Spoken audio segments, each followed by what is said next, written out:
या देवी सर्वभूतेषु क्षमारूपेण संस्थिता नमस्तस्यै नमस्तस्यै नमस्तस्यै नमो नमः।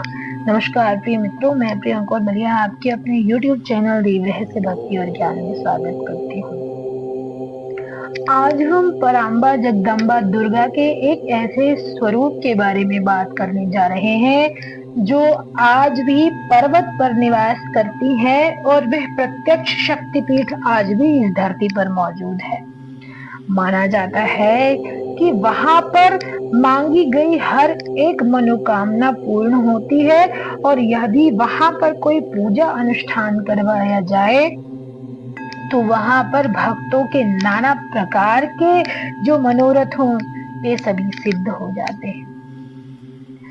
आपको भगवती योग माया तो याद ही होंगी, जिनका जन्म यशोदा रानी के घर हुआ और वे यशोदा की पुत्री कहलाई। लेकिन नंद बाबा के अनजाने होने पर और अनजानी यशोदा मैया के होने पर वसुदेव ने अपना पुत्र वहां रख दिया और देवी योग माया को लेकर मथुरा वापस चले आए। ये कथा तो आपने सुनी ही होगी। भगवती योग माया भी दुर्गा है। उनका एक स्वरूप योग माया भगवती की बलवती माया कहलाती है। वे ही भगवान कृष्ण की बलवती माया है, तो फिर बाद में वे ही विंध्याचल जाकर विंध्यवासिनी देवी कहलाई। जी हाँ प्रिय मित्रों, आज का हमारा यह वीडियो उन विंध्यवासिनी देवी को समर्पित है। आज मैं आपको ऐसी यात्रा में ले चलूंगी विंध्यवासिनी की कि वे आपको रोमांच से भर देगी। विंध्यवासिनी का नाम सुनते ही लोग रोमांचित हो उठते हैं। और क्या आप जानते हैं कि विंध्यवासिनी माता के जो त्रिकोण मंदिर है उसके बारे में भी बड़ी प्रसिद्धि है।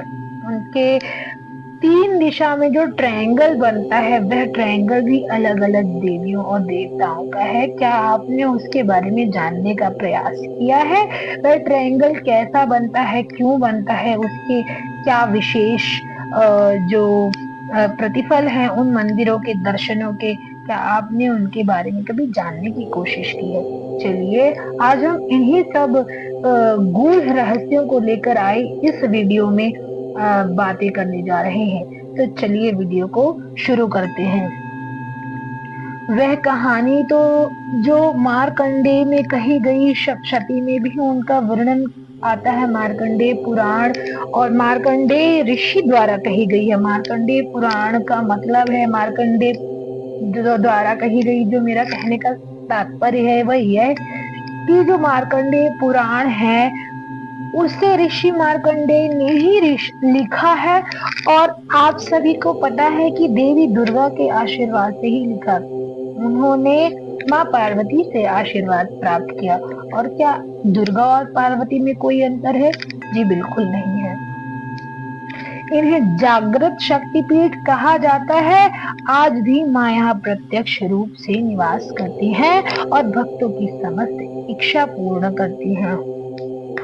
आज जो मैं आपको बताऊंगी कि भगवान कृष्ण के जन्म के वक्त इन्होंने क्या क्या चमत्कार किए। आप सभी को तो ये पता है कि भगवान श्री कृष्ण का जन्म, जो मेरे भी परम प्रिय आराध्य है, हुआ कारावास में। ऐसी माया फैली चारों तरफ कि कोई ये तक नहीं जान पाया कि मथुरा में कृष्ण जन्मे हैं। न जाने सबको कैसी नींद आई कि बेहोश हुए कि क्या हुए कि वसुदेव जाकर योग माया को ले भी आए और कृष्ण को रख आए उनके यहाँ, पर किसी को पता तक नहीं चला।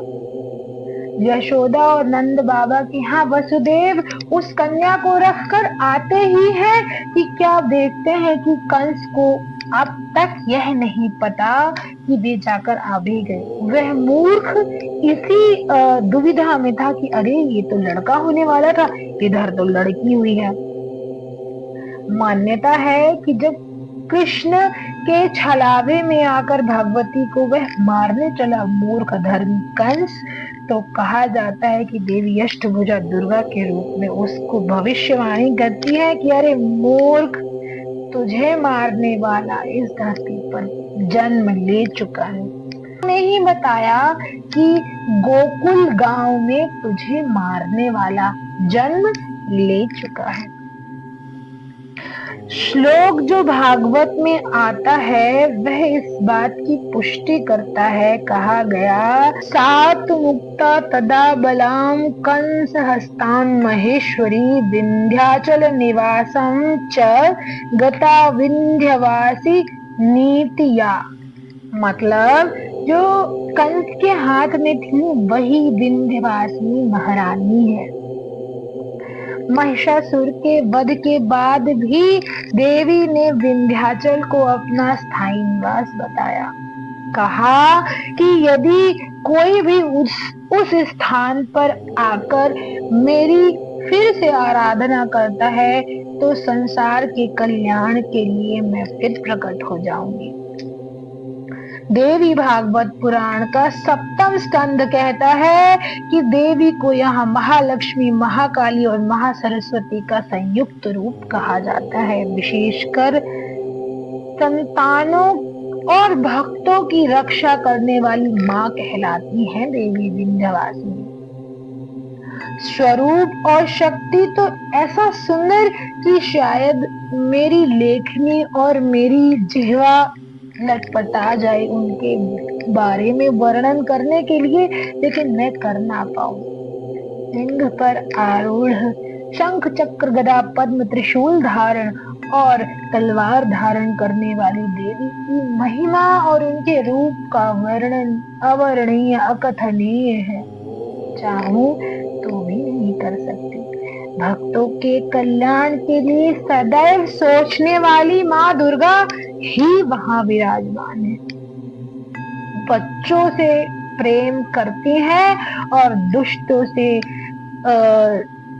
संहार के संकल्प में नियत रहती है देवी। उनको जो कार्य कहो, उनका कर्तव्य कहो, उनका भक्तों के प्रति प्रेम कहो, अनुराग कहो, जिन भी शब्दों में ढालो, भगवती केवल अपने बच्चों को सुख देना ही चाहती हैं और उनके सभी संकटों की काट करती है। विंध्याचल जो उत्तर प्रदेश के मिर्जापुर में है, उसमें इतनी सुंदर तरीके से उसकी बनावट की गई है कि शायद उसे बनाने वाले ने भी कहा होगा कि क्या मंदिर बना है। नवरात्रि के समय यहाँ पर लाखों करोड़ों लोग आकर भगवती का पूजन अर्चन करते हैं। यहाँ पर संतान सुख की प्राप्ति के लिए प्रार्थनाएं की जाती है। शत्रुहंता हो जाता है भक्त यहाँ पर आने के बाद। जीवन के सभी कठिनाइयों का समाधान होता है। धन यश की प्रतिष्ठा भी प्राप्त होती है।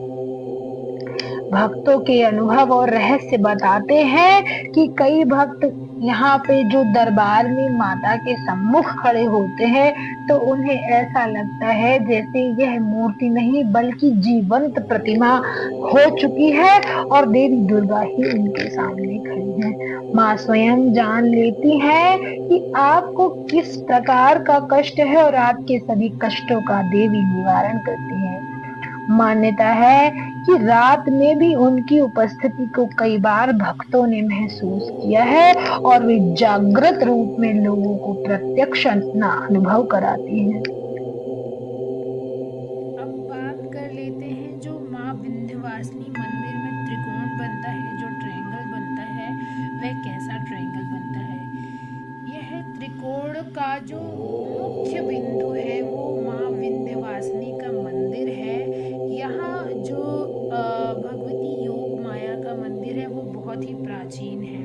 माँ अष्टभुजा जो देवी का मंदिर है वह भी बहुत सुंदर मंदिर बनता है और वह मंदिर देखने लायक है।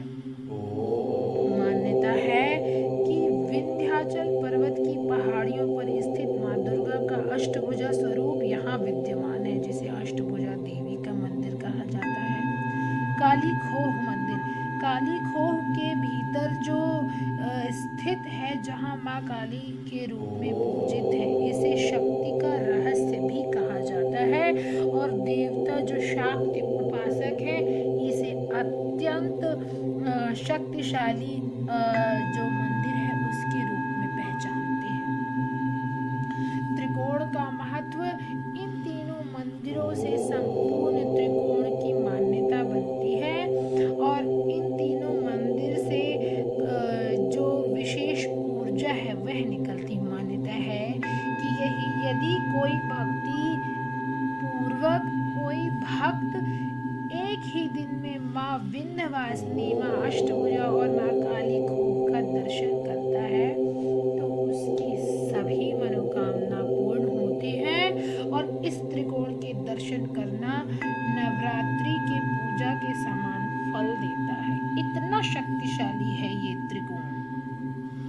आज के वीडियो में इतना ही। ऐसी भक्त वत्सला माँ विंध्यवासिनी के चरणों में मैं प्रियंका प्रणाम करती हूँ। आज मैंने आपको देवी विंध्यवासिनी के कुछ रोचक और रहस्यमय तथ्यों के बारे में बताया। आशा करती हूँ कि आपको मेरा ये वीडियो पसंद आया होगा। यदि आपको मेरा वीडियो पसंद आया है तो उसे लाइक, शेयर, सब्सक्राइब कीजिए और मुझे कमेंट करके ज़रूर बताइए अगर आपने भी मंदिर विज़िट किया हो तो आपके अनुभव मेरे साथ ज़रूर शेयर करिए। आपने मुझे धैर्यपूर्वक सुना, आपका कोटि कोटि धन्यवाद।